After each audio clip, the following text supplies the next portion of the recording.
I coined this phrase maybe 15 years ago now. It has been often repeated that we don't have a cyber problem. We have a China, Russia, Iran, and North Korea problem. When you look at the vast majority of the attacks that you're seeing, they're emanating either from the nation states of these four countries or criminals that are being harbored, supported, or simply even allowed to operate within the borders of those countries. Welcome to Technovation. I'm your host, Peter High. My guest today is Dmitri Alperovitch. Dmitri is the co-founder and executive chairman of the Silverado Policy Accelerator, a nonprofit focused on advancing American prosperity and global leadership in the 21st century and beyond. He's a co-founder and former chief technology officer at CrowdStrike, one of the leading companies in cybersecurity. He's also served as a special advisor both to the Department of Defense and a variety of other private sector organizations and public sector organizations. He's also an active angel investor and board member at multiple high-growth technology companies. In 2017, Dmitri was named 40 under 40 most influential young people in business by Fortune magazine. He's graduated beyond that age, but something he accomplished way back when.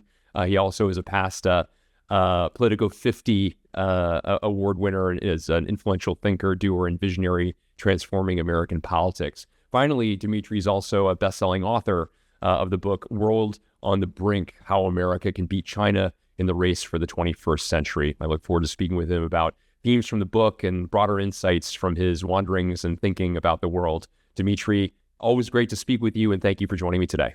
Thanks so much for having me, Peter. Always good to be with you. Likewise. Well, hey, congratulations on your new book, World on the Brink. And in it, you talk a lot about the fact that we're in the midst of a second Cold War. And one of the aspects I like most about the book is the extent to which it's also kind of a set of history lessons. You do a great amount of research in terms of comparisons between this one and the last, as well as notes and ideas related to how we've gotten ourselves into this scenario. And I wondered if you could begin with some of the key elements that are similar and those that are different this time around as relative to the last Cold War.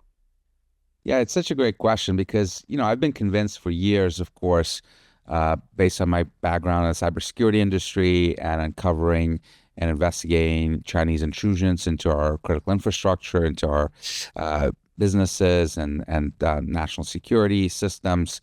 And I've been convinced that we are in a Cold War, but I had this assumption that this was quite a bit of different Cold War from the first one with the Soviet Union. In the course of writing the book and doing the research for the book and kind of putting all the materials together, I realized that it's actually almost identical to the first conflict. The number of similarities are just so numerous that it's just been staring us in the face for so long that we've been ignoring it.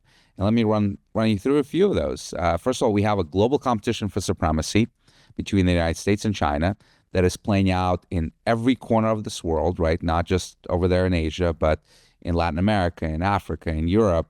We're concerned about Chinese influence. We're concerned about losing access to markets, losing access to investments in infrastructure to the Chinese. It is playing out in the economic sphere with a trade war that's been going on for 8 years and is about to escalate even more.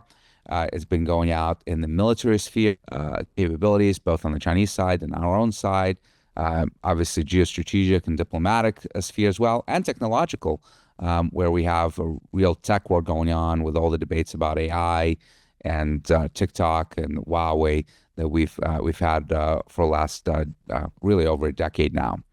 You also have real preparations for war that are taking place. In fact, I was just spending a lot of time with Admiral Papar, the head of Indo-Pacific this year, and his hair is on fire about the prospect of conflict with China, and the military, U.S. military, is really getting ready to fight China if called upon by the president. And of course, the Chinese have been preparing for this conflict also for 40 years, and much of their military modernization and buildup has been squarely focused on one thing, which is confronting the United States in the Pacific, and in particular, being able to take Taiwan. You also have both a conventional arms race that's been taking place, but also a nuclear one. In fact, the Department of Defense in December of last year released the report on their annual report on Chinese military buildup, and they now say that China has 600 nuclear warheads, double the number that they had just about 5 years ago, and they're on the way to well over 1,000, trying to match the United States numbers by the mid of next century. Very, very similar to, of course, the arms race that we've had with the Soviet Union during the first Cold War. We have a space race, right? Perhaps the defining moment of the first Cold War was the race to the moon. And we're once again trying to get to the moon before China does, and perhaps even further going to Mars, perhaps in the next decade as well. We have a scramble for military bases, both in the region and broadly, as China is expanding their military presence as far away as Eastern Africa and Djibouti. Economic war with trade tariffs, a spy war, the level of espionage against this country, in part enabled by cyber, is at the highest levels it's ever been, even throughout the first Cold War, as told by the director of the FBI.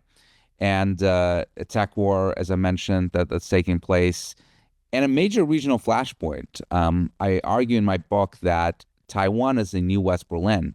West Berlin was, of course, that one place that throughout the first Cold War, there was a high risk of confrontation between the U.S.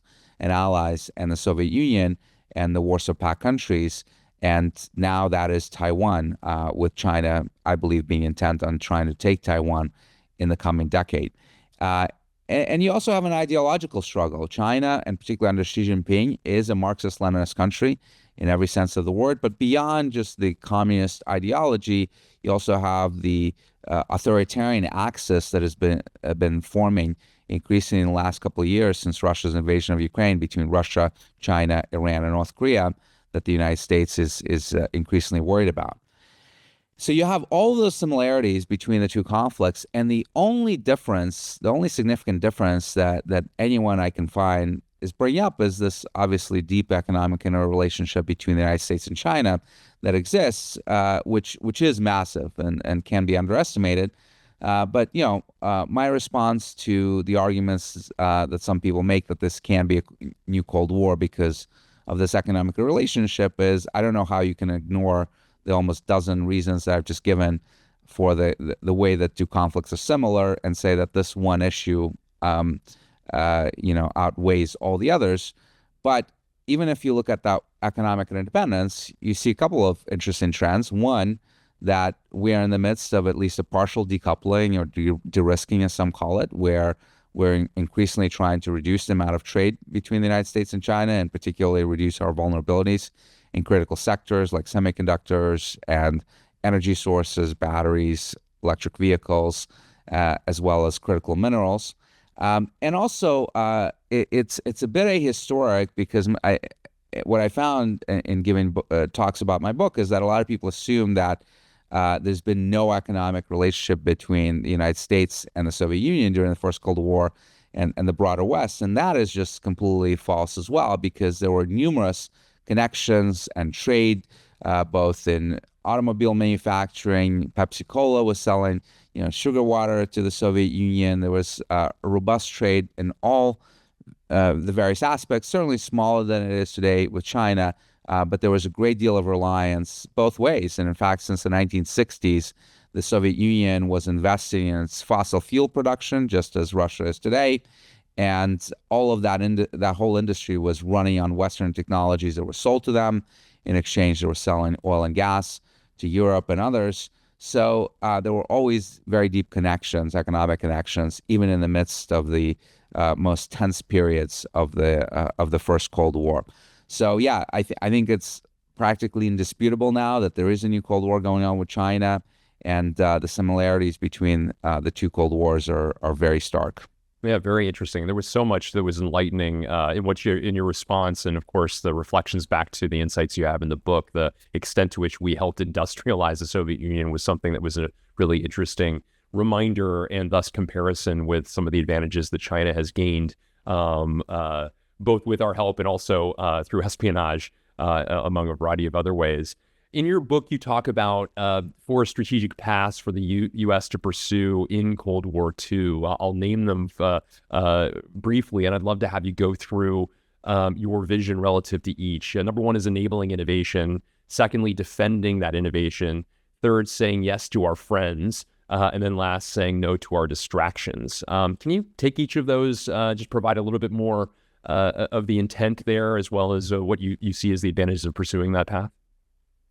Yeah, so at the end of the day, what we're trying to do is making sure that we deter conflict over Taiwan Strait, that we prevent China from being able to take Taiwan, which would change its entire trajectory. I believe that the United States is actually a rising power, not a declining power, as Xi Jinping believes, and that China is actually peaked or about to peak in terms of its overall power. And the rest of the century is actually looking very, very bleak for them because the power of China and the reason for their amazing economic miracle that they've undergone over the last 40 years has been underpinned by four factors. And all four of those factors are really under threat today. The factors are workers, and their population is now declining. It has been for a number of years now, and that decline is only accelerating. They're projected to lose more than half of the population before the end of the century due to the demographic changes that are underway. A scale just unimaginable in human history, and that it's going to have enormous repercussions for them in the economic sphere, but also just in the social sphere as you're seeing such a dramatic decline in population. Secondly, the second factor that contributed to their rise has been access to capital, foreign capital in particular. That is now in decline as well. In fact, foreign direct investments in China is down 20% year over year. Countries around the world, but most prominently in the United States, are restricting outbound investment going to China with the executive order that's been passed by the Biden administration, but increasing interest on Capitol Hill to cement that in law. So you're seeing more and more industries and companies restricting their new investments in China, or even pulling out of China, or reducing their footprint there. The third pillar that underpinned that growth has been access to foreign markets, right? To enable trade and really the buildup of their manufacturing industry. And that is increasingly under threat with the trade wars that are taking place, not just with the United States, but really with countries around the world, even the countries that are part of the so-called BRICS system. Obviously, the founding members are Brazil, Russia, India, and China, but others are joining in as well. And many of these countries are now instituting tariffs on Chinese goods, particularly electric vehicles, but also others, because they don't want to see their domestic industry being destroyed by Chinese subsidies and overcapacity. And obviously, the European Union is announcing tariffs. So that pillar is increasingly problematic for China. And the last one that they still have and has contributed to their rise has been access to natural resources that they've been able to import in order to drive their manufacturing base. And that is still, of course, continuing, but those resources are coming from places that are very friendly and in alliance with the United States, like Australia, for example, with iron ore, or they're coming through naval passages that are controlled by the United States Navy, and in case of conflict can potentially be shut down by the United States military.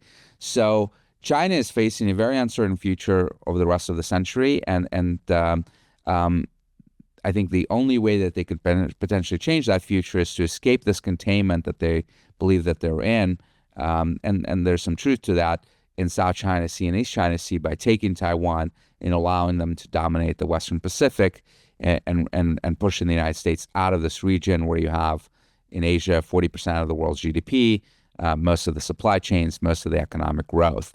So if we can deter China from taking Taiwan, we can, I believe, outlast them and win the Cold War because they'll be declining power, will continue our rise. And the key to that, as you mentioned, is this four-prong approach of investing in innovation. What does that mean? It means making sure that we dominate the critical industries that I think will define the 21st century. Those industries are AI and autonomy, fairly self-explanatory given the enormous innovation we've seen in that sector, particularly in the last 3 to 4 years. Biotech and synthetic biology, a really, really important sector, I think will be powered by AI and will not just revolutionize medicine, but potentially will revolutionize bioenergetics, creation of new energy sources in the lab effectively, biomanufacturing, creation of new materials through bioengineering capabilities, really, really exciting and transformative capabilities that we might see in the next 10 to 20 years. Aerospace, you're seeing incredible, of course, innovation in space technologies, in part revolutionized by SpaceX and the reduction of cost of lift into space through reusable rockets and massive spaceships like Starshield.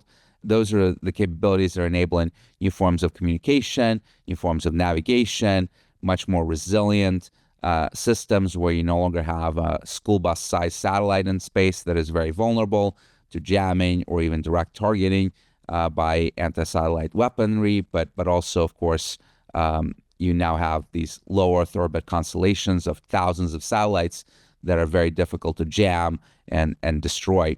And the last piece of that is green energy. We are in the midst, of course, of a transition to a more climate-friendly energy sources and things like nuclear, wind, solar, batteries are going to be essential to that. And whoever dominates that field is going to really dictate the next oil, if you will, control over next oil, and will have enormous power. So when you look at all those four fields, we're actually doing fairly well. We are still leading in AI and autonomy, but that is a very precarious situation because really our lead is empowered by a single factor, and that is semiconductors. And there's a lot of concerns that I have that China is catching up in the semiconductor manufacturing space and can potentially dominate that sector if we allow them to. In biotech and synthetic biology, whoever I think wins the AI race will also dominate that sphere. So for now, we're leading, but again, because of the precarious situation with the AI, it's not guaranteed. Aerospace, we are far ahead, in part because of companies like SpaceX and Blue Origin and others. And in green energy, we're losing very, very badly to China. They're leaders in battery technology. Their EVs are cheaper and better than anyone else's. Wind, solar, even nuclear. They're leading. We have a lot of innovative startups that are inventing new technologies there, but they can't compete with the subsidies and dumping practices of China, unfortunately. So we have to do a lot to make sure that we can win the race there. In the defense innovation space, it's really all about defense technologies. We need to rebuild our military, focusing on building cheaper weapons en masse, because if there's one thing that the Ukraine war has taught us is that great power war can last a long time, and our magazines are not deep enough to, engage in a conflict with an adversary like China for more than a few weeks, and that needs to change dramatically. Obviously, a focus on autonomy is going to be very, very important there, and also, respond to the massive amounts of economic espionage that China is continuing to engage in and has engaged in for almost 25 years now, and really without any repercussions. We need to start sanctioning Chinese companies that have benefited from this IP theft and cutting off their access to global markets in order to show them that there is a real cost to cheating and trying to gain market share at the expense of competitors by taking their technology. So those are the kind of the principles from an economic and manufacturing perspective of how we win this competition for the 21st century. And the others have to do much more with diplomacy and making sure that we are, of course, enabling our allies. We're continuing to build strong coalitions that we're going to need to confront China in every area, whether it's economic, military, diplomatic, but also making sure that we're not distracted by other engagements around the world. So I'm not the person that believes that China and Taiwan is the only issue that the United States should care about and that everything should be focused on that. But I do think that it should be one of the primary issues. And we have to look at all of our engagements across the world, whether it's in Europe, whether it's in the Middle East, and elsewhere, and ask the question, is it significantly deterring us from being able to engage more deeply in the Pacific and succeeding in our mission of confronting China and preventing them from taking Taiwan, or is it helping or is it neutral, right? If it's helping or neutral, we should continue doing those resources. But if it's hurting that mission, I think we have to ask hard questions about prioritization of resources and making sure that we're focused on the main thing, that the main thing remains the main thing.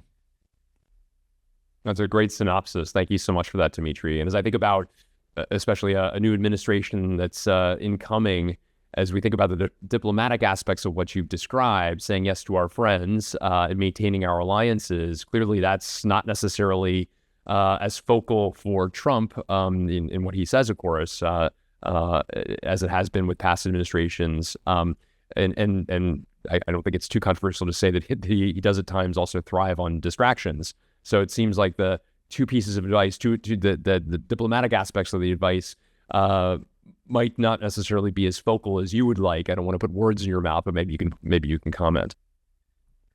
Well, look, the incoming administration, I think there are a lot of positives with the team that so far has been picked, particularly in the national security sphere. People like Mike Waltz as national security advisor, Marco Rubio in the role of Secretary of State, Jameson Greer in the role of U.S. Trade Representative, and some of the others.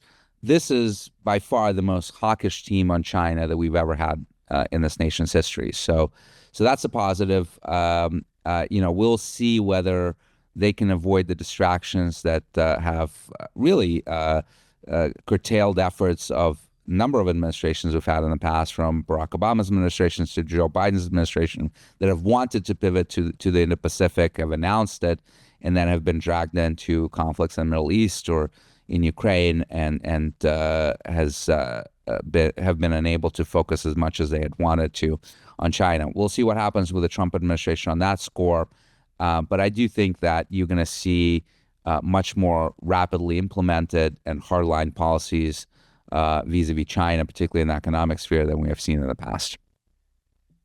Yeah, very, very interesting indeed. Also, an interesting synopsis of the way you put it at times is that we overestimate China's power and we underestimate our own. And I think you've done a great job of typifying why that's the case in areas in which we are strong relative to them. You also talk a bit about the difficulties that China would have should they wish to start a war with Taiwan. I wonder if you can provide a bit of a synopsis relative to that, because I know that the fraught situation in Taiwan was one of the key reasons you wrote the book in the first place. Talk a bit about your analysis of that, if you would. Yeah, so a lot of people don't appreciate how difficult it is to conquer Taiwan. I spent time on the island. The book actually opens up with a detailed scenario of how China could potentially execute this operation, which, if they ever go for it, will be the world's most sophisticated and complex military operation in history. And I'll give you one reason for that. There's an incredible document that was put together by the Joint Staff in 1944, American military joint staff. And it was a plan to invade Taiwan, or Formosa as it was called at the time. It was called Operation Causeway. It was put together 2 months after the most successful amphibious invasion in the history of the world, of course, that being Operation Overlord, D-Day, the landing on the beaches of Normandy by about 150,000 Allied troops. They left England, crossed the English Channel, which is about the width of the Taiwan Strait, and landed on the beaches of Normandy and proceeded to liberate France and go further into Germany from there. So on the heels of this incredibly successful operation, you might even say kind of drunk a little bit on its success, the U.S. military put together this plan to take Taiwan, which was at the time, of course, occupied by Japan, and this was one of the stepping stones, this island hopping campaign that we were executing in the Pacific on the way to Japan.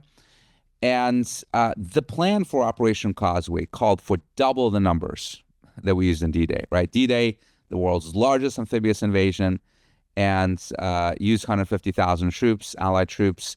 The plan for Causeway called for 300,000, right? It expected for us to engage in a 2-month brutal campaign across the island. The casualties were estimated to be at 45,000.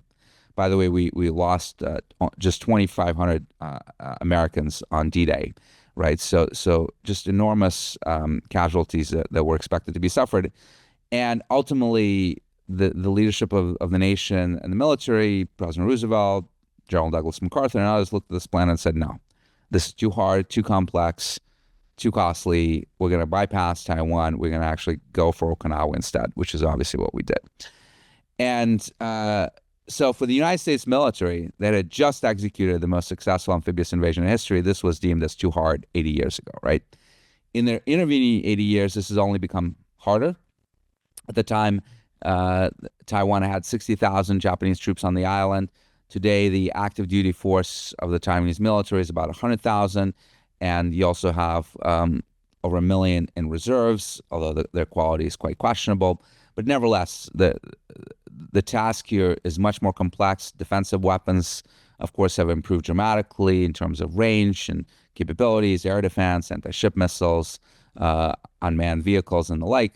So this is very, very difficult. China has not fought a war, of course, since 1979, 45 years ago, when it invaded Vietnam, a war that did not go over well for them. They suffered enormous casualties, ultimately withdrew. So there's literally not a single person in the Chinese military that has any active duty combat experience at any scale. So we should appreciate how difficult this is. And they know this, right? They've been studying this for many, many decades. This has, of course, been a long ambition for them, going back to Mao to take Taiwan. So the Chinese military is very well aware of how incredibly difficult this operation would be. But you now have a leader in Xi Jinping that is impatient and wants to do this, I think, on his own watch. The man has just turned 70, so I think he's thinking about the next decade that he might have in power, potentially maybe even the last decade of his life. Who knows? And he has given an order, we know, based on the reporting from the U.S. intelligence community, that he's given this order to be ready to invade Taiwan by 2027. Doesn't mean that it's going to happen in 2027, but it is remarkable that this order has been given. And I think the most important thing about that order is that now, given the Chinese authoritarian system and how he has basically removed anyone from power that is at all either a threat to him or someone who would present a different opinion from the one that he likes, now that that order has been given, there's no one in 2027 or later that's going to come to him and say, no, sir, we can't do this, right? Because what do you mean you can't do it? You've been given an order to do this and to be ready to do this. And that means you've failed in your order. And that could be not just a career-limiting move, but potentially a life-limiting move, right? So we're entering a very, very dangerous period. Of course, 27 is just 2 years away. I don't think they'll invade in 27, but I think after 27 and 28, through 32, when you might see kind of the expiration of his last term in power. He'll be 79 in 2032 and up for another 5-year term election. In the Chinese system, they don't tend to elect their leaders into their 80s, perhaps something that we could learn from in our country. But that is, I think is going to be top of mind for him to establish his legacy, go down into the pantheon of Chinese history as someone who's greater than Mao, that accomplished the one thing that Mao could never do, which is take Taiwan. And that would be a very, very dangerous time. To what extent I know you've spent a lot of time in Ukraine, and I want to get to that in more detail in a moment, but to what extent do you feel that Russia's experience in the Ukraine has been an accelerant or a decelerant, a motivator or a demotivator of this? As you know, there are a lot of differences, of course, but the world's response to it is itself something to learn from. In addition to the fact that it's been much more difficult than was initially surmised, and as you pointed out already, China has a dearth of young people, and wars, as is happening in Russia right now, wars have a tendency to kill a lot of young people. So anyway, for those reasons, among others, I wonder to what extent you think this might be something that is either an accelerant or a decelerant for Xi. Yeah. Well, first of all, on the dearth of young people, yes, their population is shrinking, but we still need to be cognizant of the fact that it's still a country of 1.4 billion people, right? And even, if by the end of the century it halves, they'll get to about 550, 600 million people. The United States today is 330 million. It's still a lot of people, right? Russia is 140 million. So we should be appreciative that this is still going to be a huge country for centuries to come. The second thing that I would say is that this is an active discussion among pundits of what is China learning from Russia's invasion of Ukraine. I think you could make the case on both sides that it might make them more cautious, or it might actually embolden them. Because at the end of the day, yes, things didn't go well for Russia initially, but today things are going actually pretty well for Putin, because he is still capturing territory. In fact, the rate of advance of the Russian forces today is the highest they've been since spring of 2022. Ukrainians are under enormous pressure. The aid from the West is dwindling. Russian economy, while not doing spectacularly well, is not collapsing.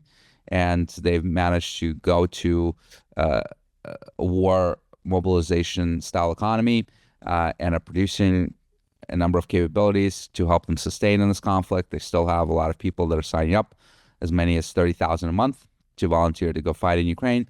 So things are not a disaster for Russia by any means. And secondly, to the extent that Xi Jinping is a learner, which I'm not convinced that he is, there are a couple of things we should take into account. First of all, the Chinese have a very negative view of the Russians and their capabilities. They always kind of tend to think of them as screw-ups. In fact, their nickname for the Russians in Mandarin is the hairy ones. So just because Russia has screwed this up doesn't necessarily mean that Xi Jinping is going to be convinced that his own forces are going to screw this up, right? And I'll tell you, I had a conversation at dinner right after the invasion, the full-scale invasion of Ukraine, with a very senior Pentagon official, and I asked this very question: what do you think China is learning from this war? And what he said was very interesting. He said, I think they're learning that the United States will not fight a nuclear power, right? So they might actually be extracting a positive lesson from that the United States is going to be deterred from intervening, which means that their task of taking Taiwan is going to be much, much easier, because they'll only be fighting the Taiwanese, right? So you could make the case for both sides. So it's hard to say that it's going to be a deterrent or an accelerant of the conflict. At the end of the day, those two conflicts are very different, right? One is a land war in Europe, another one is a amphibious naval battle in the Pacific Ocean. I think that Xi Jinping is going to be much more focused on what is happening in his own backyard, how capable the PLA is, the People's Liberation Army, the capabilities of Taiwanese, the United States in the region, Japan, whether he thinks that he has enough leverage over us to, and that's going to be way, way more important than what is happening halfway around the world with Russia. Great points. And a proper correction on your point. I should have said that war would likely accelerate the issues of an aging population rather than simply having a dearth of young people, given that's all relative, as you point out correctly. Yes, I mentioned a moment ago, you spent a lot of time in Ukraine since the war broke out and have had some really interesting analysis of what you have found. Actually, one thing that you've commented on is that the war actually began with an attack on an American company. And I wonder if you can offer a reminder of how that happened. Absolutely. So a couple hours before the start of the invasion in 2022, you had a cyber attack, and perhaps the most consequential cyber attack we've ever had in the military context, but particularly since this war began with Russia's full-scale invasion of Ukraine. And that was an attack on an American company called Viasat that provided satellite communication services to the Ukrainian military, but also to many others, including the United States military and allied militaries, but also civilian applications. And they hacked into that company hours before the start of the invasion and used their access to deploy malicious update to modems, to terminals inside Ukraine, to essentially brick them at the outset of the war, to try to impact the ability of the Ukrainian military units to communicate with each other.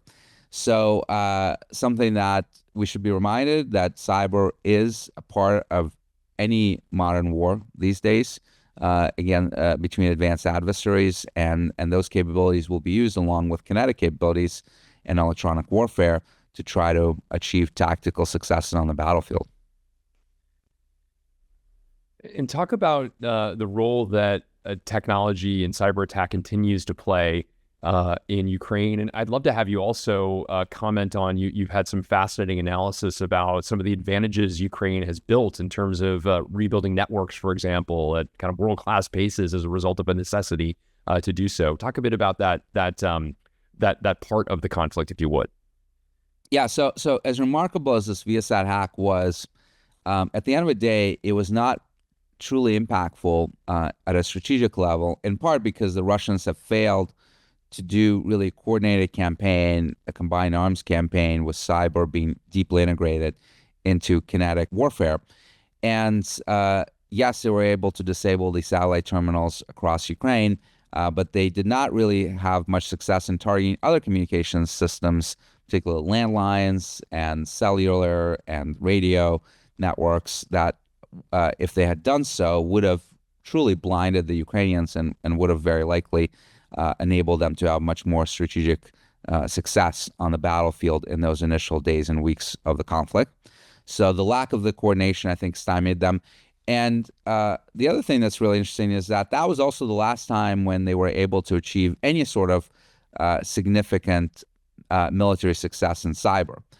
They had launched numerous other, of course, cyber attacks against Ukraine in the following months and years, but none of them had any significant impact, in part because the targets were just not at all strategic. They were not very coordinated with the overall objectives of the military operation, and it seems like the Russian cyber forces were basically being given metrics that were not necessarily focused on strategic impact to Ukraine, but really more about like how many networks can you impact. And they were hitting things like toy stores and ATMs and other things that had really nothing to do with the military campaign that was going on. And both that effort, but also the fact that the Ukrainians have been under just a continuous onslaught of attacks from Russia going back to 2014, 2015 timeframe.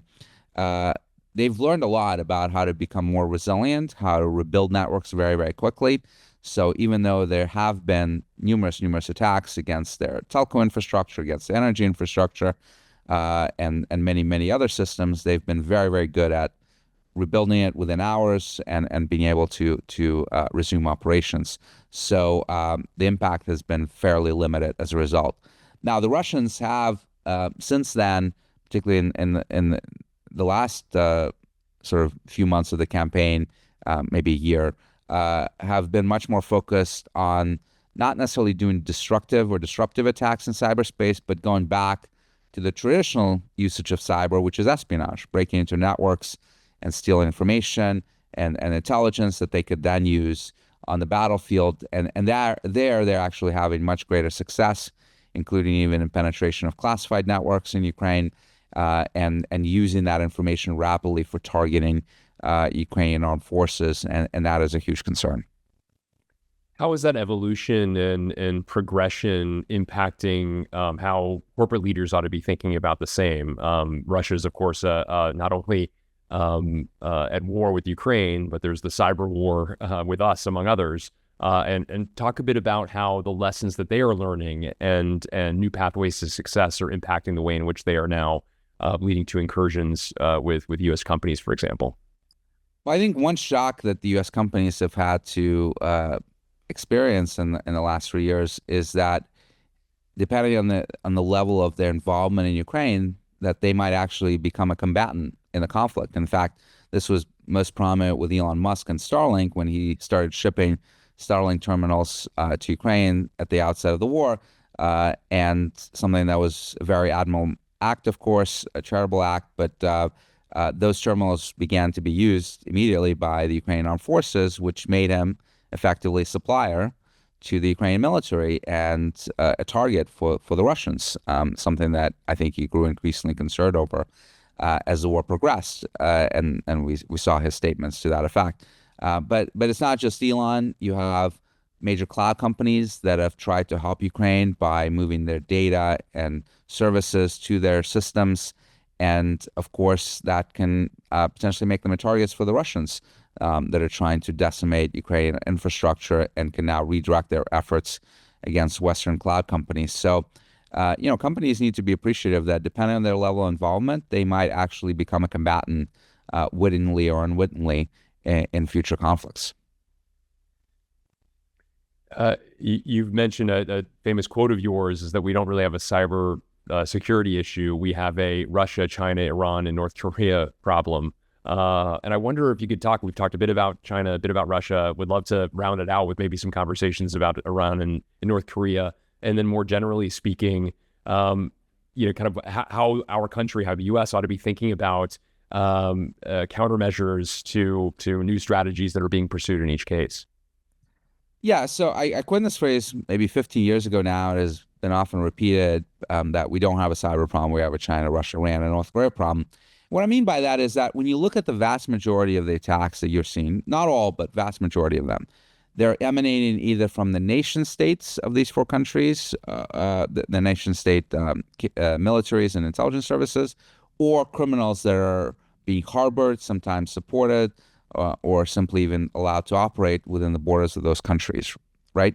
Not in every case, but in the vast majority of the cases, right? When you look at the ransomware epidemic that we've faced in this country for the last almost 10 years, most of these criminals are operating in Russia, where the Russians have refused to extradite them, to prosecute them, to curtail in any way their activities, right? And as a result, you've had this safe haven that has been established that is allowed to mature and increase in capabilities in many ways in the same way that the Sicilian mafia was allowed to evolve in the 1800s in Sicily because of lack of law enforcement and curtailing of their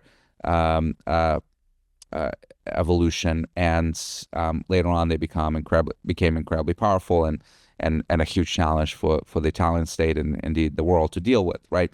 So that is exactly what you're seeing in Russia, in particular with these criminal groups that are allowed to operate, and of course increasingly are not just allowed to operate, but are getting support from the state, getting recruited into state intelligence services, getting contracts from them, and so forth. So a huge problem that we face. And as a result, I said, we have to think about this in the geopolitical terms of how do we confront China, Russia, Iran, North Korea, not just how do we deal with cyber as an abstract issue. Now, what we see from each country is quite different. So when it comes to the North Koreans, for example, I've actually argued that they are by far the most innovative actor in the cyber stage today. Not necessarily the most sophisticated in terms of capabilities, although they're quite good, but they're incredibly innovative in how they conduct operations. They were the first ones to, at a state level, to use destructive cyber all the way back to 2009 when they used wiper malware to try to coerce South Korea in particular and try to achieve their diplomatic objectives, geopolitical objectives, I should say. They were the first ones to engage in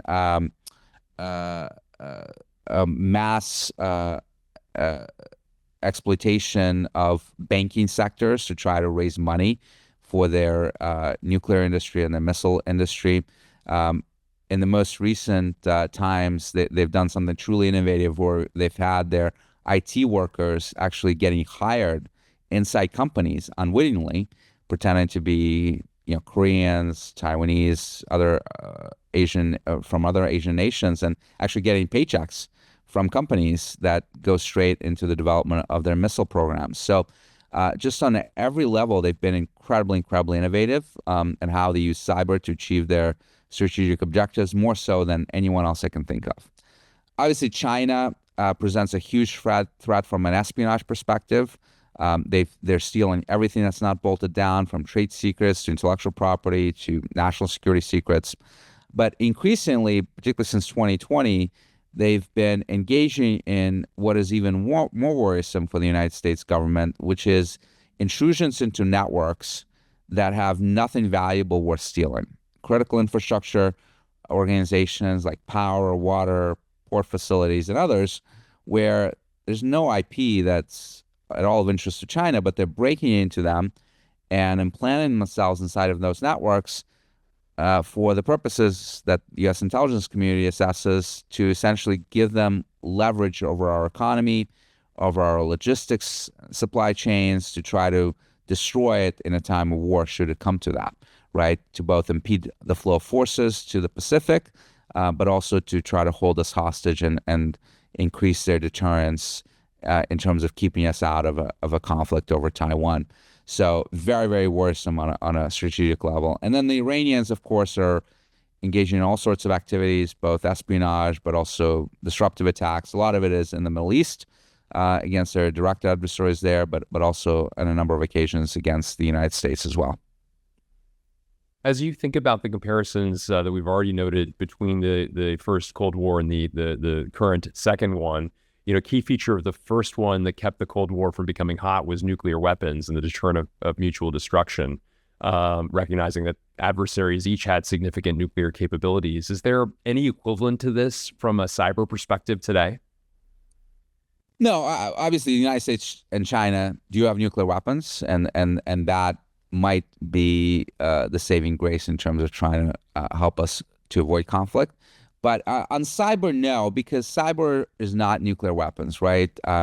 In fact, I dislike intently the use of the word cyber war because, when you think of war, people die in war, right? And it's very difficult to do a target killing in cyber against someone. So what we're dealing with is disruption, in some cases, although even rare, destruction, or espionage. That in my view is not war. It can be a contributor to wartime capabilities, but it very much akin to electronic warfare, EW, where you're doing something that's truly important. And in this conflict in Ukraine, EW has been one of the most critical capabilities in terms of jamming drone communications and impacting ability of either side to advance significantly, but it doesn't kill people directly, right? It can enable killing in various ways, but it's not a kinetic tool. And I think that is cyber. And that is also why cyber is so difficult to deter, because it doesn't rise to the level of death and destruction that wouldn't require a response and would potentially force a response. So it's much more difficult for countries to, go to war over cyber attack or do anything else that would, potentially deter an adversary from taking that action. Do you feel as though one of the reasons why we've not seen attacks on our infrastructure at a scale that would be massively disruptive, is there a deterrence that there's a counterattack that would happen that would be of greater volume or power, or anything to that, for example? Maybe, but I also think that we have not been in a conflict with an adversary directly that has the capability to do that mass damage against us. I think if we are in a conflict with China and all-out war, I would fully expect them to try to destroy our infrastructure, right? So they've not had strategic reasons to do it yet, but let's hope they never do. Yeah. We've already begun to talk about the incoming administration and even some of the positive notes and optimistic notes you have with regard to its stance on China. Any other, in light of some of the themes we've talked about, aspects of the new administration that make you optimistic or pessimistic, as the case may be, related to some of the ideas we've discussed already? Yeah, I've just published an op-ed in the New York Times on this issue, and I think that one aspect of what the administration can accomplish that's not getting much attention is actually on the issue of North Korea. And that's where in his first term, President Trump really broke glass and did something unprecedented, which is had multiple summits with Kim Jong-un, the leader of North Korea, that no American president has ever done. Those summits didn't go anywhere, in fact, in part because I think the strategy for a peace deal done on the Korean Peninsula was wrong, because the focus was on the denuclearization. What we were ultimately trying to demand from North Korea is that they denuclearize and go back to being a non-nuclear state. And I think that's just not realistic. North Koreans have had nuclear weapons for almost 20 years now. They first tested a nuclear weapon in 2006. They probably have close to 100 of them, if not more. There's no way that they're going to denuclearize. There's no way that Kim Jong-un is going to risk giving up an arsenal that really ensures his regime's survival, his number one priority, right? So I think if Donald Trump decides to change strategy and abandon the issue of denuclearization and focus instead on other more attainable topics of trying to pull North Koreans somewhat away from their reliance on China and Russia, not completely, but at least partly, trying to make sure that they don't proliferate both nuclear and other biological and chemical weapons of mass destruction technology, also missiles, to other countries like Iran, a key concern for us. Make sure that they don't engage in nuclear testing, any more nuclear testing, that they don't have aggressive missile launches towards Japan that are very concerning to our allies, and that they start to demilitarize the area around the DMZ, the demilitarized zone around on the Korean Peninsula, to really relieve the pressure from the Koreans, from the Japanese, and get them to breathe a sigh of relief. That would help us to get them to focus more on China, right? In part, we've had so many difficulties of getting, particularly the Koreans, but also the Japanese, to focus on containing China, is because of their worry around North Korea and what the North Koreans might do to them, very justified.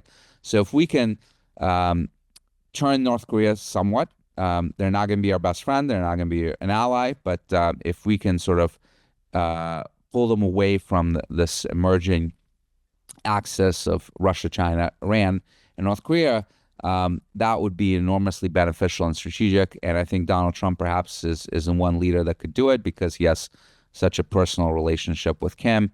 He likes him. They've had meetings. So that is something that I think that can be very, very strategic for us, and help us in the overall competition vis-a-vis China.